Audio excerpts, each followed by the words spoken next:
Boa noite, gente. Antes de tudo, queria agradecer a presença de vocês nessa noite ainda não fria de inverno. Queria agradecer muito à Unibis, uma grande parceira nossa. Esse não é o primeiro evento que a gente faz aqui e certamente não será o último.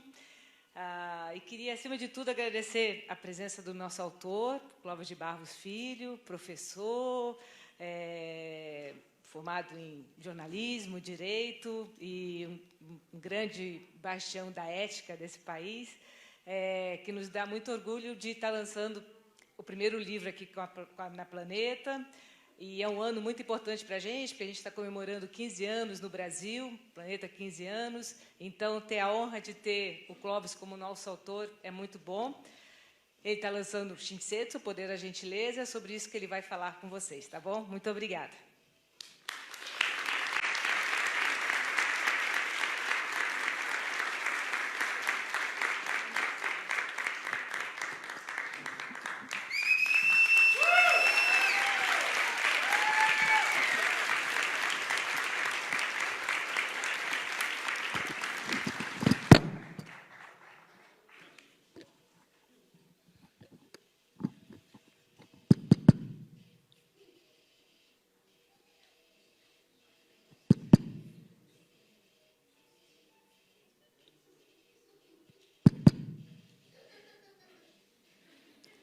Muito bem. Boa noite. Muito obrigado por terem vindo. É uma alegria enorme poder apresentar um trabalho que foi escrito assim, ao sabor das observações, e uma homenagem a uma cultura que eu aprendi a admirar e a respeitar, que é a cultura do povo japonês.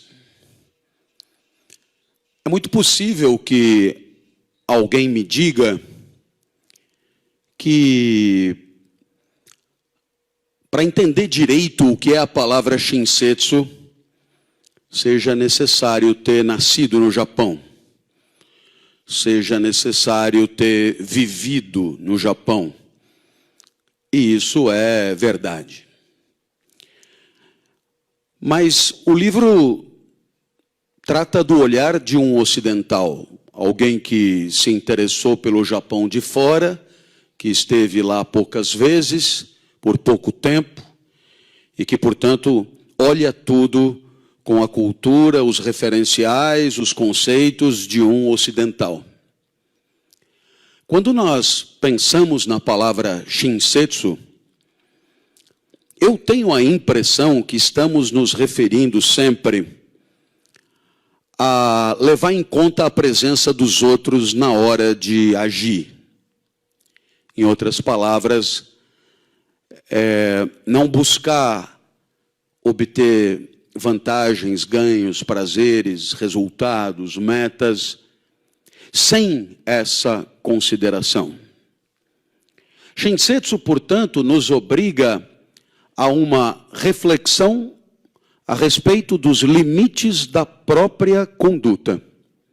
E os limites da própria conduta são avaliados ali, no calor da vida, sempre que tenha alguém que possa ser afetado tristemente, negativamente, na hora de você agir. A ideia de escrever o livro, ela me ocorreu quando, indo de Tóquio para Pequim, um rapaz japonês se sentou na minha frente. Depois do avião decolado, ele virou para trás e disse se eu me incomodaria dele recuar o assento da poltrona. Aquilo poderia ter sido entendido por mim como uma trivialidade, mas nos últimos 30 anos eu tenho dito que a ética é a arte da convivência. E como cheguei até a dar aula sobre isso, eu acabo prestando muito atenção na hora das pessoas conviverem, interagirem. E E eu me lembrei que nos últimos anos eu pego o avião praticamente todo dia e nunca me ocorreu virar para trás e fazer essa pergunta. Eu devo admitir até que mesmo depois de ter tido essa lição de convivência, toda vez que agora eu olho para trás e faço essa pergunta, eu sinto uma pitada de constrangimento. Porque aqui o cenário é outro, a vida é outra, cada um aperta o botão e desce o assento no talo, no limite do seu conforto e da sua comodidade, sem sequer verificar se tem alguém atrás. Naturalmente, nem todos, mas é recorrente. E eu achei que aquele rapaz japonês tinha me ensinado demais. Ele tinha considerado a minha presença, ele tinha considerado o meu conforto e ele tinha levado em conta na hora de tomar uma decisão que o beneficiaria. E o que é mais incrível é que mesmo eu tendo dito a ele que não me incomodaria em nada recuar a poltrona, ele não acreditou. E ele não recuou a poltrona completamente. Eu fiquei a viagem inteira pensando naquele comportamento, naquela atitude, e eu entendi que, para aquele japonês, aquilo era o mais trivial do mundo, a conduta mais óbvia e a mais esperada. E eu percebi que ali havia um fundamento de vida, onde a presença do outro ocupava um lugar que na minha vida jamais havia ocupado. E eu diria mais, aquele japonês considerava a presença de um estranho de maneira mais clara do que eu consideraria a presença de um conhecido.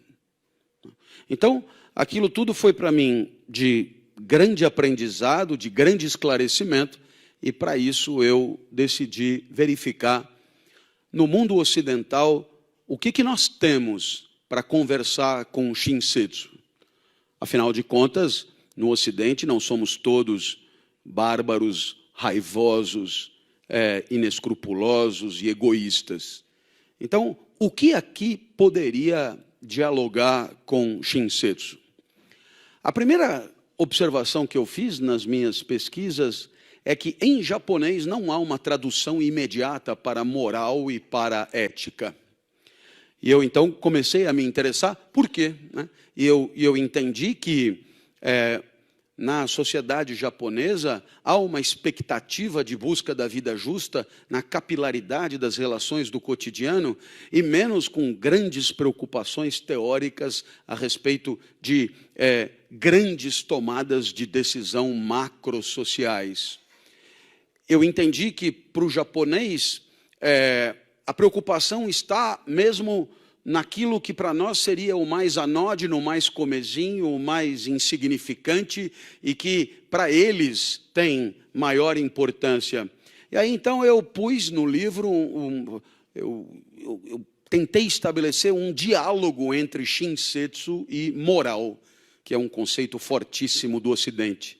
E para que esse diálogo fosse possível, o que foi que eu fiz? Eu personalizei essas duas entidades, esses dois conceitos. Eles viraram pessoas e que se dispuseram a conversar e a dialogar entre elas. E foi, acredito que, a maneira mais didática que eu encontrei de mostrar as semelhanças e as diferenças. Bem, a primeira semelhança, eu acho que ela já dá conta um pouco do interesse do livro, é que tanto para moral quanto para Shinsetsu, o que importa é a consciência daquele que decide o que fazer, a consciência daquele que age, daquele que delibera sobre a própria conduta. Em outras palavras, nem moral nem Shinsetsu requerem ou fazem apelo a instrumentos de repressão civilizatória.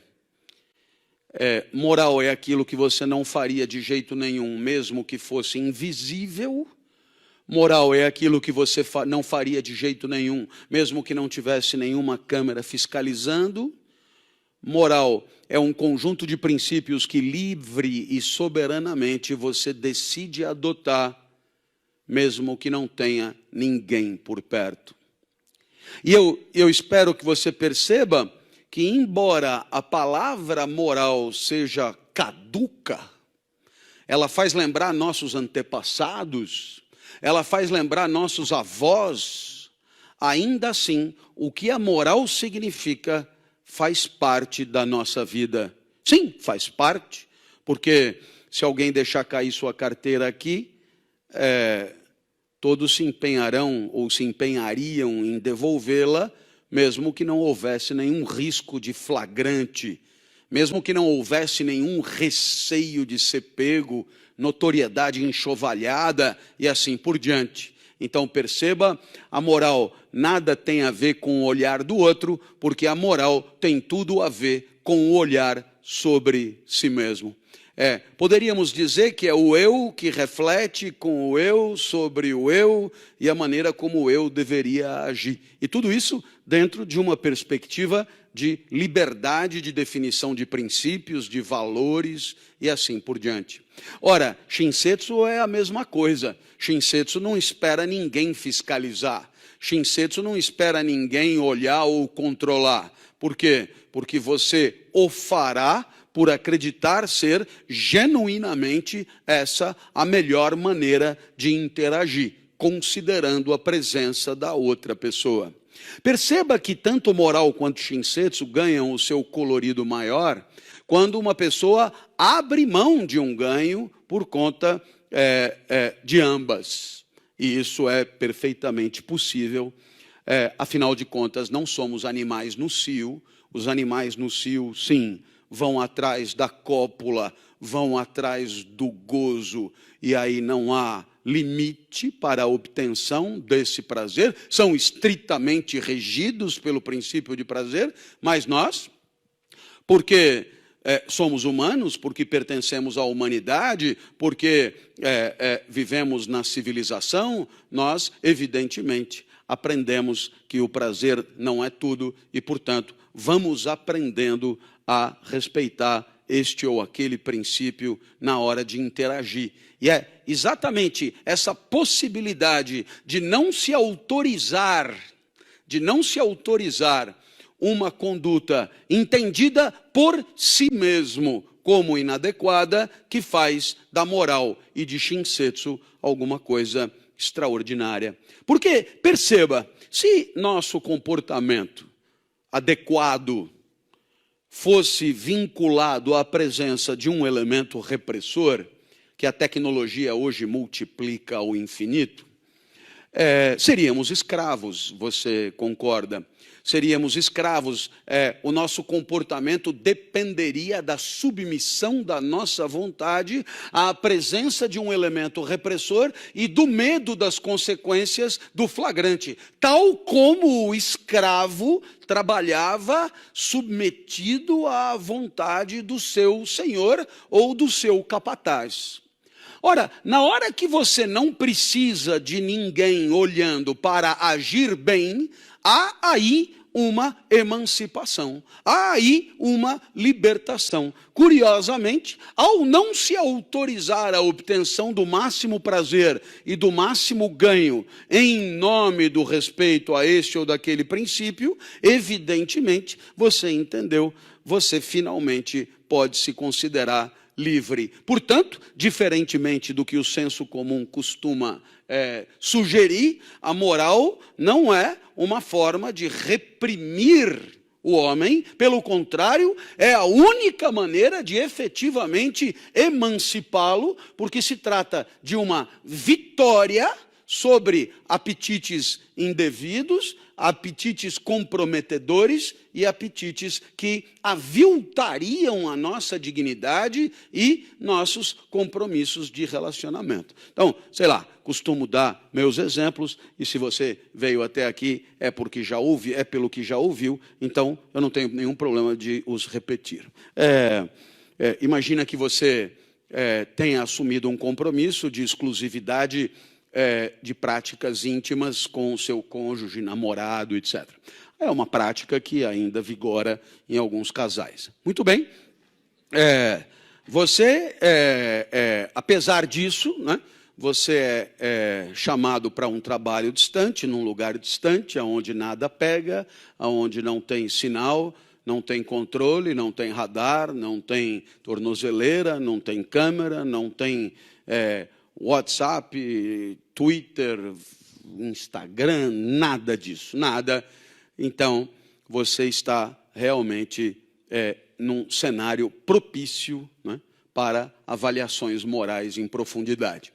Nesse lugar onde não tem nada, aparece alguém apetecível. Eu sei que é pouquíssimo provável que isso aconteça, porque pessoas apetecíveis costumam vir junto do resto. Mas, enfim, no meu exemplo, não tem nada e aparece alguém apetecível, como se fosse uma quimera, e a quimera aumenta na hora que esse alguém apetecível também te toma por apetecível, talvez pela absoluta falta de concorrência. O fato é que você se vê ali envolvido numa situação de aproximação afetiva que, de certa maneira, desmente compromissos anteriormente assumidos. Essa pessoa que quer se aproximar de você, fisicamente, ela poderá usar um argumento poderoso. Alguma coisa como: o que acontece em Vegas morre em Vegas. Não é? Poderíamos dizer que em Quixadá é semelhante. O que acontece em Quixadá, ninguém ficará sabendo. Não é? E aí, você tem aí um argumento interessantíssimo. A autorização para a sua conduta é dada pela ausência de um terceiro elemento fiscalizador. Então, veja que interessante. Se você aceita o argumento, você abre mão da moral, porque você admite que a única chance que você tem de agir bem é pelo medo e pela repressão e pelo olhar de terceiro. Ou seja, você aceita a sua escravidão.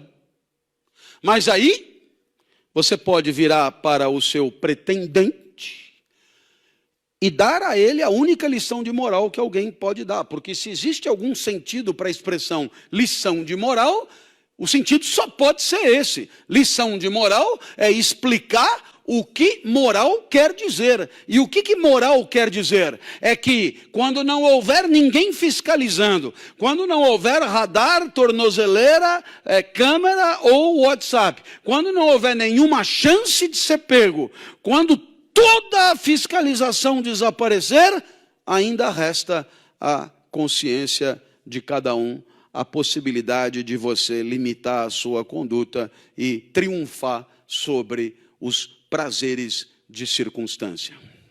Ora, eu acho que essa aproximação de Shinsetsu com moral é uma aproximação muito bem-vinda. Por quê? Porque quer me parecer que tanto na cultura japonesa quanto no conceito de moral que estou apresentando, existe esta certeza, uma certeza de que, no final das contas, o valor moral de uma conduta não tem a ver com o medo, não tem a ver com o flagrante, não tem a ver com a repressão, mas tem a ver com um tipo particular de formação que tivemos ao longo da vida e que é sólida e significativa o suficiente para você, na hora de agir, segurar a própria onda, tomar conta da própria vida e não precisar de ninguém para te dizer o que é certo e o que é errado. O que é bacana dessa história é porque nós poderíamos estendê-la muito longe, porque isso aqui tem consequências, né? Na hora que você vincula o bom comportamento à presença de um elemento repressor, como, por exemplo, fez a diretora pedagoga na escola anterior da minha filha, que se gabava de ter instalado câmeras fiscalizadoras em todas as salas de aula, porque assim as crianças teriam que se comportar, porque os pais poderiam fiscalizá-las pelo celular. A diretora pedagoga, então, ela abriu mão da responsabilidade da formação moral na escola em nome da multiplicação de artefatos técnicos que agudamente reprimem, vinculando, assim, o bom comportamento a esse tipo de estratégia. Ora, na hora que você admite que o bom comportamento é vinculado à repressão, ao medo e à presença de terceiro, na hora que você encontra uma sociedade desorganizada, qual é o seu único cacuete? Falta repressão. Falta repressão. Mas, nossa, nós já temos radar a cada 500 metros, a cada 100 metros. Nossa, nós já temos regra para tudo, mais regra. Nossa, nós já temos canhões nas ruas, mais canhões. Nossa, nós já temos mais, então é claro, estaremos de joelhos ante aqueles que se apresentarem como os garantidores do bom comportamento através da repressão, porque tanto você quanto eles estão convencidos de que a consciência moral terá desaparecido. Você não basta, você não é suficiente e não está preparado para tomar conta da sua própria vida. Só nos resta uma ordem estabelecida de maneira vertical. Essa é uma consequência imediata. A erosão do paradigma da moralidade se traduzirá necessariamente na crença de que só um princípio forte de autoridade será garantidor de boa convivência e de honesta convivência entre as pessoas. Falei da erosão do paradigma da moralidade, aproveito para citar alguns exemplos que me são muito caros e que me permitem discorrer muito a respeito, mas eu me lembro que eu comprava pão e leite para minha avó, e nunca levei dinheiro, né?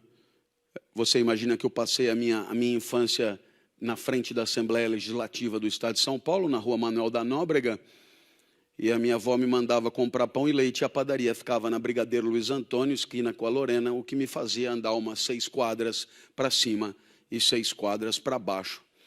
Nunca levei dinheiro até o dia que apareceu a placa "Não aceitamos fiado". Aí eu não pude trazer o pão e o leite, perguntei para minha avó do que se tratava, e ela me disse: "Não aceitamos fiado significa passamos a desconfiar de você". E eu, perplexo, disse: "Mas por quê? A senhora não pagou o pão e o leite?" Ela falou: "Eu sim, mas alguém não terá pago, e por isso pagaremos todos o pato de alguém que não pagou". Nossa, aquilo eu nunca mais esqueci, porque, de certa maneira, lendo depois sobre a erosão do paradigma da moralidade, eu encontrei infinitos exemplos que são muito parecidos com esse e que mostram que a desconfiança se instala numa sociedade e se converte em protocolo, em procedimento. Não adianta você ficar bravo com quem se relaciona com você. Estamos todos quase que condenados a desconfiar de todos. Assim, aquilo que dizemos, as garantias que damos, os pactos que firmamos, estão absolutamente desvalorizados. Por quê? Porque a desconfiança tornou-se a regra. Assim, vocês acompanharão o meu raciocínio? Praticamente hoje não há como entrar em escolas privadas sem passar por uma catraca, o que nos obriga a ir a uma recepção, que é uma controladoria, o que nos obriga a ter cadastro, o que nos obriga a ter um crachá com chip, o que nos obriga a ser observados por pessoas grandes, corpulentas, quase sempre vestidas com terno escuro, e que procuram passar desapercebidas, apesar do seu tamanho, mas que vigiam o fluxo normal e o trânsito normal das pessoas ali dentro. Pois muito bem, podem acreditar, não era assim antes. Da mesma maneira, eu diariamente dou palestra nas empresas, o ritual é o mesmo, né? E E na hora que você tem que mostrar o seu documento, apresentar o seu RG, mesmo depois de ter dado as informações a seu respeito, e ainda assim ter que se submeter a um elevador que só te deixa no andar que você está autorizado a frequentar, e tudo isso para ir dar palestra de ética, tudo isso é enlouquecedor, porque mesmo o palestrante de ética está sob suspeita. Por quê? Porque é um protocolo, é um procedimento. A moça da recepção não tem nada a ver com isso, ela está fazendo o seu trabalho.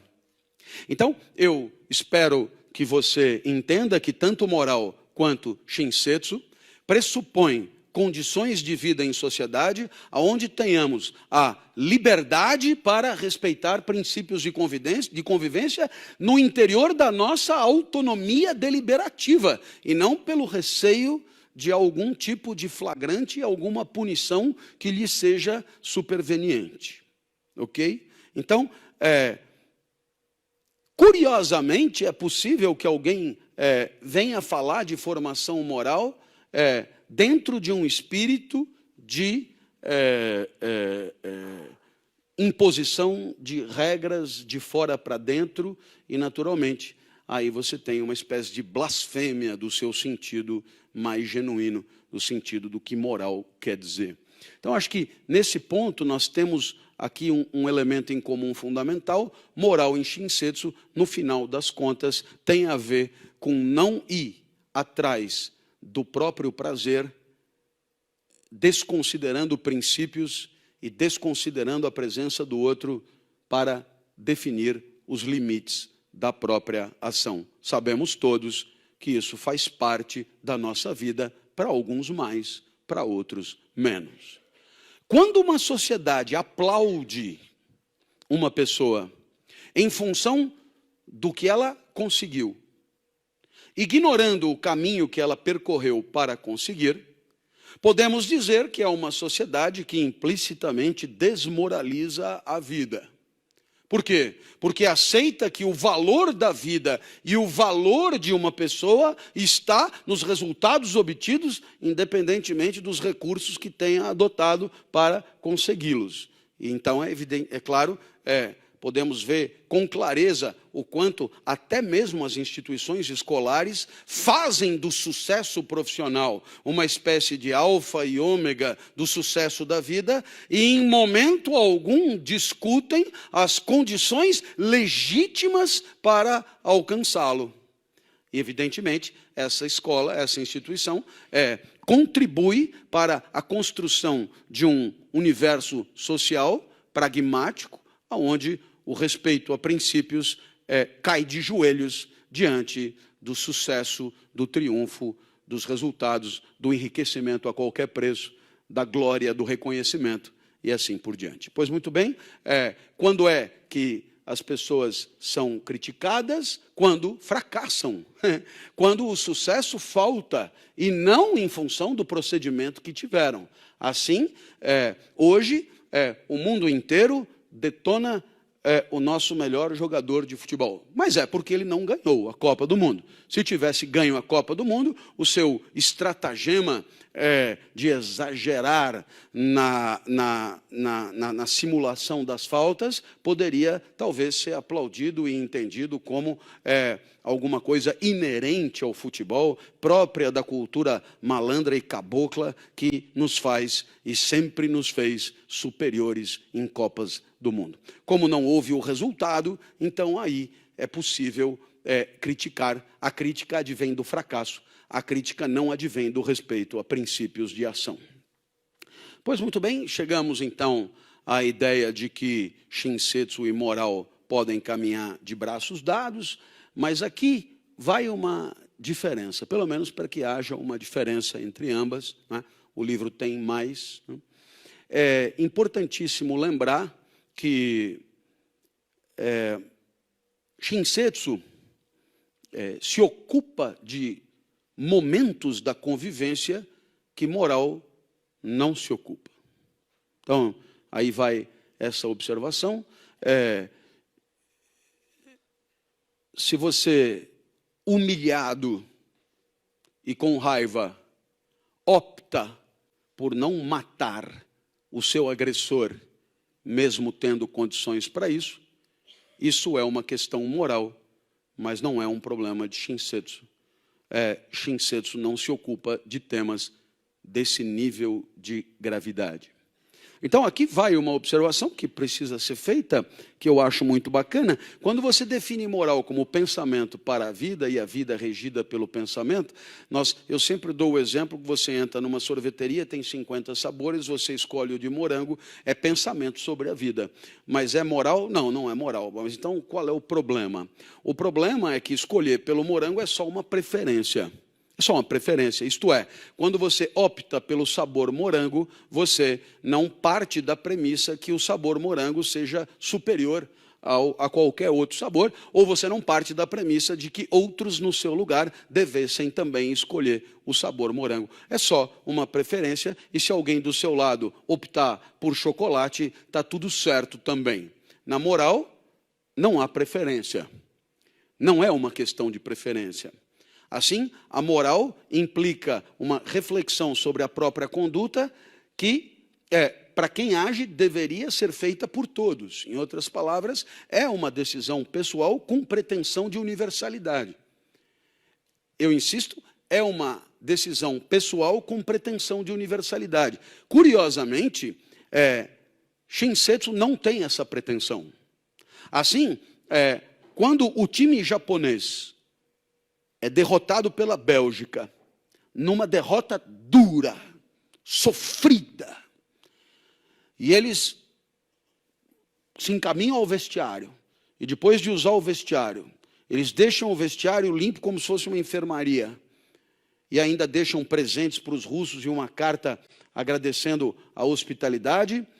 É interessante, mas eles aceitam perfeitamente que outras delegações não façam o mesmo, e não as julgam, e não as condenam. Apenas acham que é o jeito deles de fazer as coisas. Mas se alguém não fizer origamis, se alguém não deixar carta, se alguém não fizer agradecimentos formais pelos carinhos recebidos, pois isso passará batido para um japonês. Não espere de um japonês a condenação do comportamento do outro, é diferente da dele própria. Ora, curiosamente, essa pretensão de universalidade que a moral tem, Shinsetsu não tem. Assim, aquele que não mata está convencido de que não matar é o que deveria ter feito qualquer um na sua situação. Aquele que não trai, aquele que não humilha, aquele que não agride fisicamente, está convencido de que a sua deliberação é válida para qualquer um e, portanto, tem um valor universal, genérico, que transcende a pessoalidade do seu caso específico. Portanto, moral nasce na vida de carne e osso, mas tem pretensão de se tornar regra de universalidade, coisa que Shinsetsu não tem. Podemos avançar mais um tiquinho antes que comecem a se enfadar em definitivo. Há um outro elemento de comparação muito interessante, que é a questão da recompensa. Isso me faz lembrar de um programa de televisão de que participei, programa matutino muito assistido, e eu havia sido convidado para comentar um acontecimento. Um motorista de ônibus no Rio de Janeiro encontrara no final da linha um pacote de dinheiro que um passageiro houvera esquecido dentro do ônibus. E esse motorista de ônibus se empenhou para devolver o pacote ao seu dono. Assim foi como o problema foi apresentado. Eu fiquei muito surpreso, porque é um conjunto de situações, convenhamos, pouco comuns. Primeiro, alguém pega um ônibus no Rio de Janeiro com um pacote de dinheiro. Já não é... Aliás, andar com um pacote de dinheiro, dispor de um pacote de dinheiro, não são coisas muito comuns. Aí você pega um ônibus com um pacote de dinheiro e, distraidamente, você esquece no ônibus o pacote de dinheiro. Leva a sacola, leva um cabide que lava roupa, leva sua roupa suja, leva não sei o quê, mas esqueceu justo o pacote de dinheiro. O pacote de dinheiro não é pego por nenhum outro passageiro ao longo de toda a jornada de trabalho. O motorista encontra o pacote de dinheiro e consegue encontrar o dono. Vamos combinar? Sim, tudo bem? Eu sempre digo, mais ou menos como uma banana voar sem impulso externo, não é? Você imagina uma banana sair do Finger em Congonhas, entra atrás dos outros aviões, os aviões decolam, aí ela alinha, recebe autorização da torre, avança e decola sem impulso externo, sem ser arremessada. Pode acontecer? Enfim, a filosofia aceita tudo. Afinal, já vimos tanta coisa estranha. Mas também aconteceu isso do pacote de dinheiro. Ótimo, achei incrível. Aí a apresentadora olhou para mim e disse, professor. Aí eu olhei receoso, já antecipando o mal-estar, né? Uma pessoa que faz isso vai ter sorte na vida, não vai? Tudo de bom vai lhe acontecer, não é? Né? É uma coisa, não tem jeito, quem faz o bem, recebe o bem, não é? Ou se você preferir, gentileza gera gentileza, não é? Mas não é uma coisa, né? Não, uma pessoa que faz isso, tudo de bom vai acontecer. Olha, imagina só, aí olha, não sei quem já deu para ele um carro, sei lá o quê. Isso aí é tudo uma orquestração, não é verdade, professor? Então ali é incrível que tinha uma plateia olhando, todos em silêncio, tinha pauta, tinha o Brasil na expectativa, tinha e havia uma palavra de esperança da professor, diga, quem faz o bem se dá bem. Então, aí eu olhei e falei, não! Mas foi um desabafo, uma coisa assim, não. Nossa, eu percebi que a apresentadora, que é simpaticíssima, agradabilíssima, ela murchou, essa despotencialização imediata, ela amareleceu, a pauta se destruiu. Quem trouxe esse cara aqui? A plateia gozou, o rapaz que achou o dinheiro, nossa, tiraram o chão dele. Como que não? Não. Imagina, vamos imaginar que você esteja regando o vaso na sua varanda. E você mora no 7º andar. Você está regando o vaso está periclitantemente, assim, a centímetros de cair, mas você acha que não, o vaso não cai. E você rega o vaso, e aí o vaso cai do 7º andar. 6º, 5º, 4º, 3º. Quando ele está no 2º andar, ele pensa, meu Deus, essa pessoa que está passando aqui por baixo é uma pessoa moralmente irretocável, eticamente extraordinária. Eu não posso colidir com a cabeça dele, porque eu vou matá-lo. E quem faz o bem não pode morrer com um vaso na cabeça. Então, o vaso volta para a varanda no 7º andar. Por quê? Porque quem é bom e generoso jamais morreria dessa maneira. Então, lamento informar, mas nunca vi o vaso voltar. Nunca vi. É possível também que volte, mas quero crer que não. A literatura está absolutamente prenha de exemplos de pessoas do bem, pessoas ótimas, pessoas incríveis. E quanto mais legal a pessoa, mais traída ela é, mais humilhada ela é, mais... Nossa, né? Se você quiser, assim, de clássicos da literatura, a gente já cita 10 assim, de que as pessoas não conseguem se dar conta do quanto elas podem se sentir bem quando elas agem de maneira gentil no mais estrito cotidiano, né? Eu costumo, de vez em quando, fazer gentilezas, e o livro conta algumas, e é muito legal quando você percebe que, graças à tua iniciativa, pessoas tiveram um momento de vida menos penoso, um momento de vida mais agradável. E, é claro, você percebe que esse mesmo fundamento é o fundamento que faz do professor alguma coisa muito especial, porque se existe algum valor no trabalho do professor, está na vida melhor dos seus alunos e das pessoas que pensam melhor graças a ele. Pois muito bem, a moral foi para o saco, digamos assim, a erosão do paradigma da moralidade. Isso nos autoriza a pensar numa segunda comparação, que é com ética. Ética entrou assim, em moda há 30 anos, e de lá para cá converteu-se na palavra mais repetida no espaço público, né? Ética. E é interessante porque, etimologicamente, temos a garantia que já foram sinônimos. Mas é exatamente porque as palavras têm um significado vivo, e o significado das palavras está aí no mundo sendo definido e redefinido ao sabor dos interesses de uns e de outros, que hoje moral e ética, se já foram sinônimos antes, hoje não são mais. Eu me atrevo a dizer que hoje moral e ética ocupam extremidades de uma mesma gangorra, por assim dizer. Em outras palavras, se cada um de nós, numa sociedade hipotética, na moral, segurássemos a nossa onda, respeitando escrupulosamente os direitos dos demais, ninguém falaria em ética, porque a moral daria conta da vida e da convivência.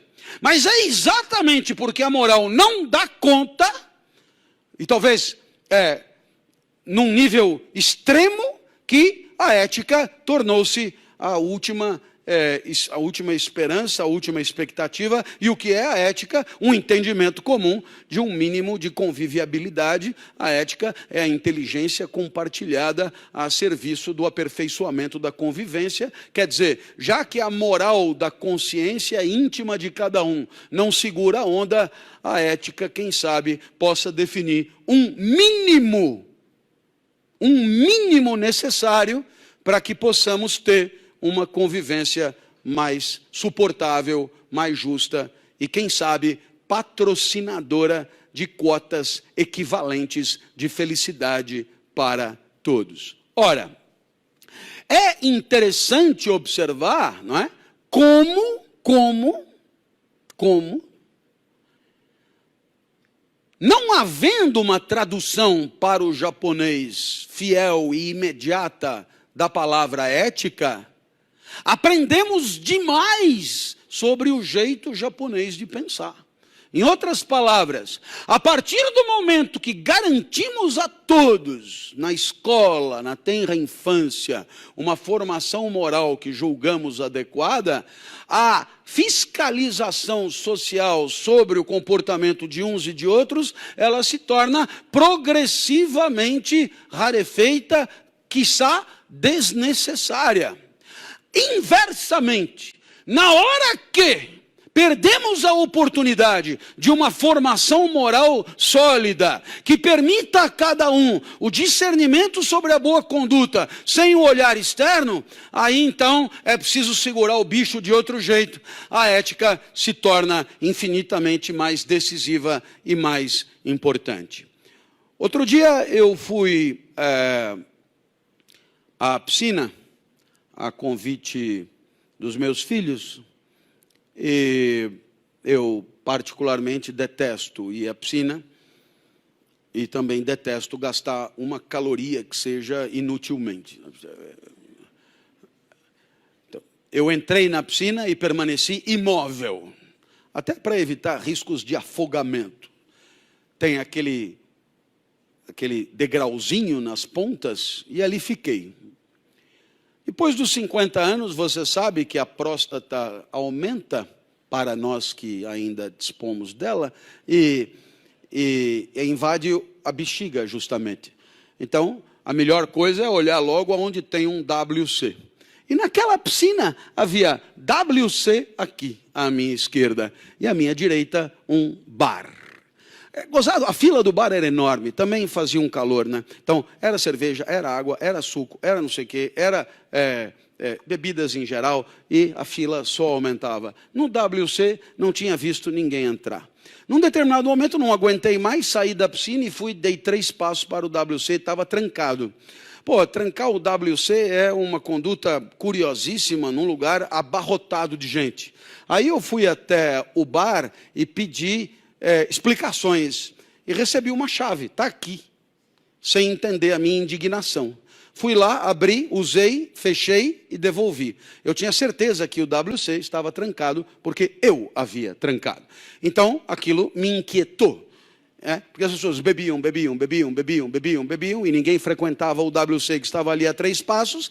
E eu falei, mas meu Deus, essas pessoas têm uma capacidade de retenção urinária de animais desérticos, de dromedários, são tanques de 70, 80 litros, uma coisa impressionante, né? E eu já estava a ponto de precisar ir outra vez, quando reparei um indivíduo diferenciado, um indivíduo desses de cabeleira lanzuda, gel no cabelo, passagem pela Europa, acredita falar vários idiomas, indivíduo com Toyota Corolla prata e posição de destaque no mundo corporativo, colocou um cotovelo no parapeito da piscina, o outro cotovelo no outro, eu percebi que havia ali qualquer coisa, a esposa dentro da piscina, os filhos dentro da piscina, um até pequeno aprendia a nadar, engolia água, e ele ajeitou, a técnica é espetacular, esse pessoal realmente é cheio de expertise.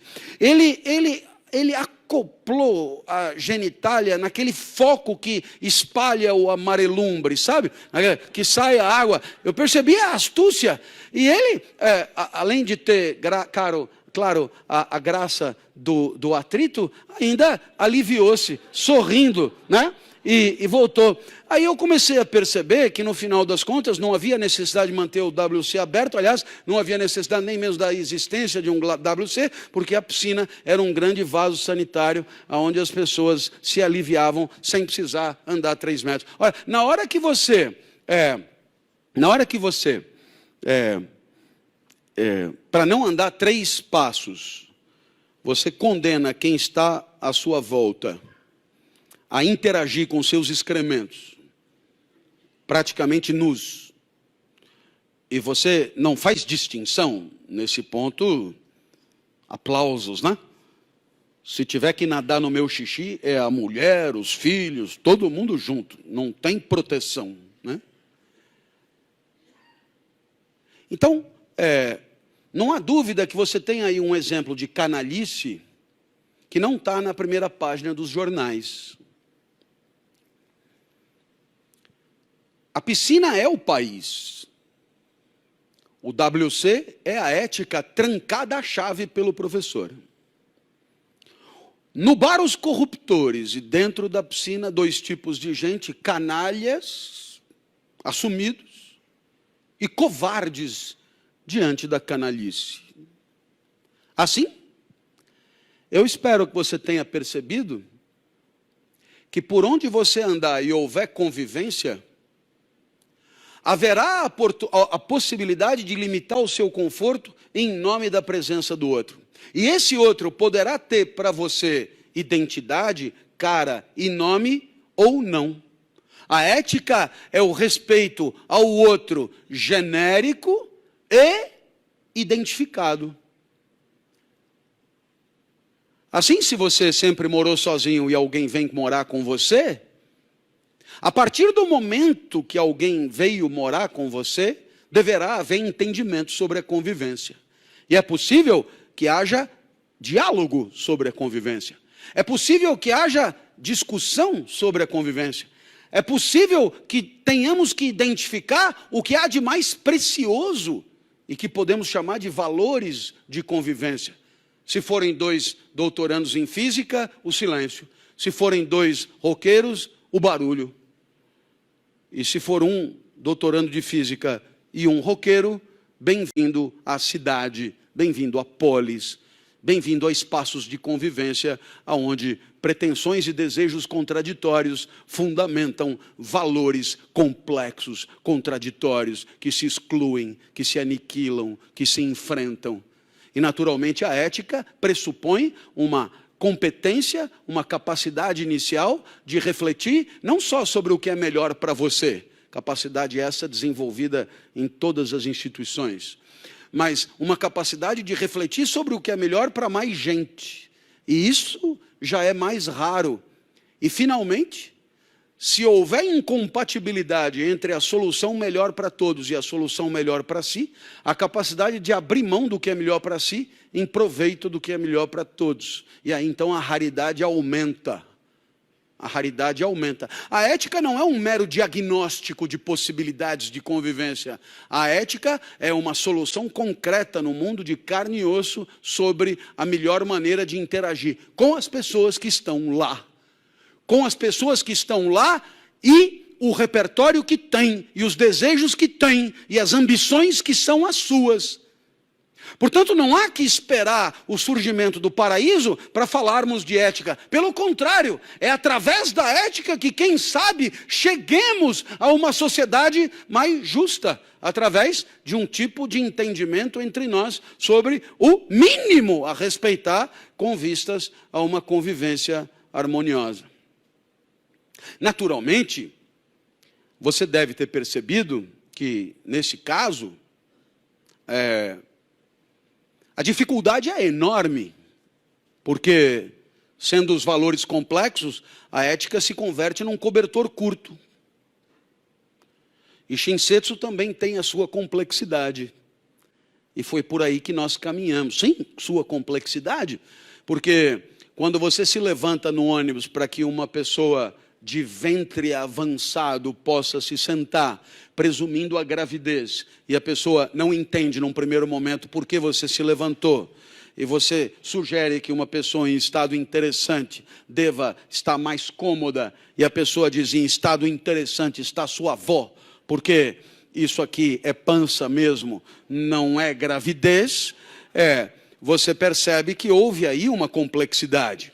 Ela é graciosa nesse caso, poderá ser menos graciosa em outro caso, poderá ser infamante num terceiro caso, mas a verdade é que a disposição para o agir gentil só se realizará completamente na hora que o receptor interpretar por gentil aquela disposição inicial, o que não é nada evidente. E você se levanta para que um pretenso idoso se sente, e o idoso, se sentindo diminuído e desqualificado, diz: eu não preciso me sentar, posso ficar de pé. E aí você percebe que a complexidade estará a todo momento que você se dispuser a ceder o seu lugar para que alguém possa passar. Porque pode haver uma presunção de fragilidade que para muitos é agressiva, é infamante, é desonrosa e, portanto, a evitar da sua parte. Assim, na ética, estamos cansados de encontrar a complexidade do cobertor curto, que faz com que a palavra dilema esteja associada à palavra ética, tanto quanto consciência está associado à palavra moral. Por que dilema? Porque, é claro, tudo que você vai fazer poderá ser interpretado para o bem ou para o mal, dependendo de como você olha, a partir de que lugar, com que interesses e com que expectativas. Então, naturalmente, estamos diante de um imenso problema, e eu me reservo aqui ainda com a oportunidade de contar um episódio. Eu pedi aos meus alunos para que levantassem a mão e dissessem o que de mais valioso eles encontravam na convivência na sala de aula, dentro do espírito do ensino-aprendizagem.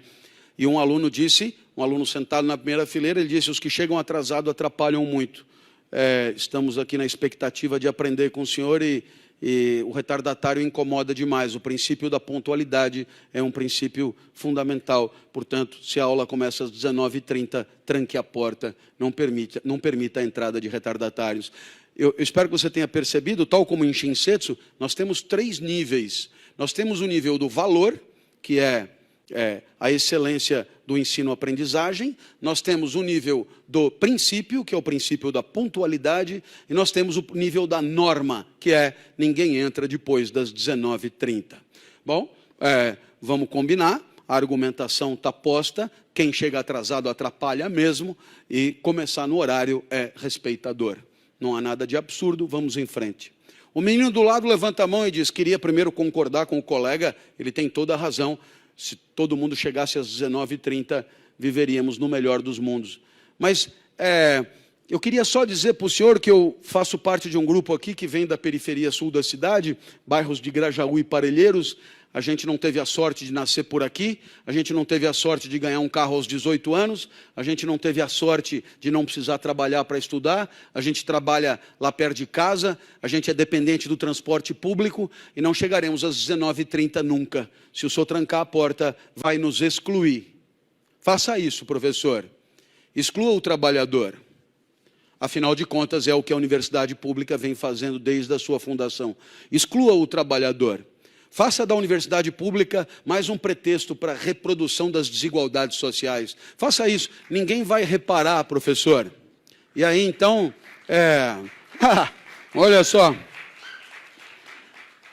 E aí o menino foi argumentando, deixem-nos de fora. E disse, percebe que o menino tem um outro valor, democratização do ensino é o valor, o princípio da inclusão e a regra é deixar que trabalhadores possam entrar atrasados porque são dependentes de condições de deslocamento que não são de sua responsabilidade. Não se trata de dissídia, vagabundagem, preguiça, nada disso. É simplesmente porque não tem como ser diferente. Viva então a inclusão. Eu acho que você percebeu, o rapaz da pontualidade parecia ter razão, o rapaz da inclusão parece ter razão, e aí você tem o cobertor curto, porque a ética não é o diagnóstico das possibilidades. A ética é a tomada de decisão, é a busca da convivência mais justa. Portanto, é trancar ou não trancar a porta, e é preciso chegar nesse nível de concretitude da vida, porque a ética não é uma elucubração intelectual, é um saber prático, e por isso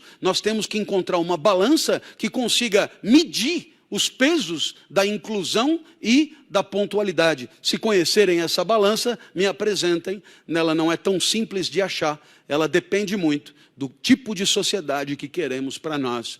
Ela depende muito de uma capacidade que temos que ter de saber, para nós, no calor da vida, o que vale mais, se é a pontualidade de 2 ou 3 e a excelência da condição de ensino-aprendizagem, ou a inclusão de todos os que por mérito entraram na universidade, mesmo que respeitadas as difíceis condições de deslocamento. E é claro, isso só poderá ser pesado à luz de uma reflexão sobre a sociedade ideal. Reflexão sobre o mundo social ideal, aquilo que costumamos chamar de ideologia, né? Reflexão sobre o mundo social ideal, aquilo que eu acho que deveria ser o ideal, e isto deve ser, evidentemente, o pano de fundo a partir do qual nós temos condições de discutir, no meio desse cipoal de valores complexos, o que deve ou não prevalecer na hora de conviver e de interagir. Nossa! E você dirá, professor, tudo isso para que tenhamos cotas equivalentes de felicidade? Exatamente. E Shinsetsu também. E Shinsetsu também. E é muito legal, porque no final das contas, quando você vê os jogadores do Japão limpando o vestiário e a torcida limpando a arquibancada, nenhum dos dois sabe exatamente o motivo do interesse jornalístico. Nenhum dos dois entende muito bem o porquê aquilo é entendido por tão bizarro. Nenhum dos dois talvez tenha a competência teórica que tem um ocidental de dizer todas essas coisas que eu disse, inspirado nos grandes pensadores. Mas os dois têm a intuição que, seguindo aquilo que aprenderam desde a mais tenra infância na escola, quando desde pequenininhos foram orientados a deixar tudo limpo na sala de aula, a deixar o banheiro limpo, a fazer a própria comida e a deixar toda a cozinha limpa, tem a intuição que, com maior ou menor riqueza de fundamentos teóricos, aquilo é um excelente jeito de viver, de interagir, de coabitar, garantidor de cotas muito equivalentes de felicidade para todos.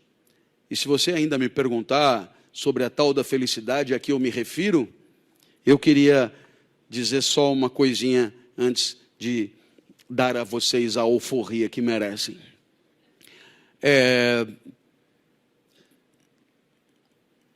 Talvez já tenham se dado conta que 99% da vida é vivida com alguém por perto. Eu disse 99% para te dar a chance de fazer uma pescaria sozinho, né? Uma sauna, né? Um momento de solidão no quarto. E no momento de solidão no quarto tem o WhatsApp, tem o computador, tem o WhatsApp, enfim, sozinho, muito difícil. Tem sempre alguém. E quando você está com alguém em relação, você afeta e é afetado. Alegra e é alegrado. Entristece e é entristecido. Atemoriza e é atemorizado. Dá esperança e é esperançado. Ou seja, você afeta, você transforma, você modifica e assim por diante. Ora, cabe a pergunta: que chance a vida teria de ser feliz se a convivência entre nós fosse inóspita, desonesta, traiçoeira, desconfiada, calhorda? Você pode argumentar que foi ficando cascudo e nem percebe mais quando é humilhado. Você pode argumentar que as pessoas te chamam de desonesto, como fazem comigo todo dia. Sim, fazem. Quando eu saio do hotel para fazer o check-out e me perguntam o que eu consumi, eu digo uma água mineral e vão confirmar. Ou não vão? Vão. Não é só comigo. Não devo ser o único com aparência de ladrão. O caso que mais me chamou a atenção foi em Porto Alegre, 4h30 da manhã, saindo na porta do aeroporto, o recepcionista me reconheceu, pediu foto, porque a mulher é fã, pediu foto, foi para trás do balcão e disse: consumo de frigobar, disse uma água mineral, ligou, verificar o 1414, por favor. Aí a pessoa foi, voltou, aí ele disse: foi uma água mineral mesmo. Ele disse: aí você olha e você diz: não, velho. Eu não posso admitir que o camarada tenha me perguntado o que eu consumi e depois de eu ter dito, ele tenha verificado.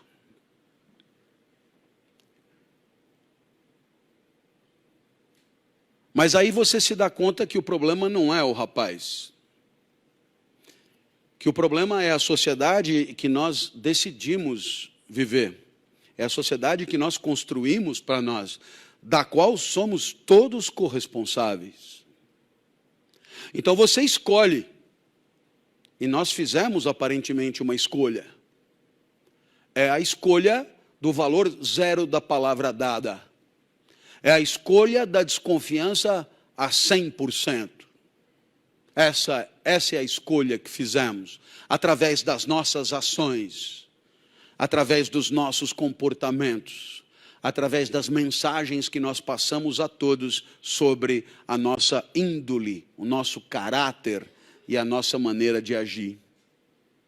Então eu acho que você deve ter entendido que numa sociedade desse jeito, aonde você é tratado por ladrão a cada interação, evidentemente as chances de felicidade diminuem, sobretudo se houver lucidez. E é por isso que eu acredito firmemente que a luta por uma sociedade mais justa é a luta pela condição de felicidade para todos. Mas aí é para todos, né? Evidentemente. E se você me perguntar ainda o que eu acho que é felicidade, lá com o professor Karnal em Felicidade ou Morte, eu disse o que penso. Felicidade, se é um atributo da vida, só pode estar aonde a vida está. E, portanto, aqui dentro. Então, nesse momento, você dirá: sim, mas o que a vida aqui dentro tem que ter para que possamos considerá-la feliz? E eu direi: uma estranha sensação de que deveria continuar mais um pouco. Felicidade é um momento da vida que de tão bom, mas tão bom, mas tão bom, mas tão bom, não devia acabar agora. Acontece com doce de leite de Viçosa. Eu vou comendo, quando a colher não dá conta, eu vou passando o dedo, até que alguém diz, não tem mais doce. E aí você percebe que felicidade é querer que haja doce, onde doce já não há mais. Felicidade é você no filme do Darim, e filmes do Darim não deveriam acabar nunca. É você olhar para o filme e ver que ele acabou e não acreditar que possa ter acabado. Funciona também com Tieta. Passou no Viva, na última semana eu chorava, porque eu sabia, não por causa da trama, porque eu sabia a trama. Chorava porque na semana subsequente não teria mais Tieta. Felicidade é querer que Tieta não acabe nunca. E que seus atores não morram nunca. Ari Fontoura, Armando Bogos, Reginaldo Faria, Paulo Betti, não devem morrer, como Joana Fon, Bete Faria, Lídia Bronde. Mas aí minha esposa comprou Tieta em DVD.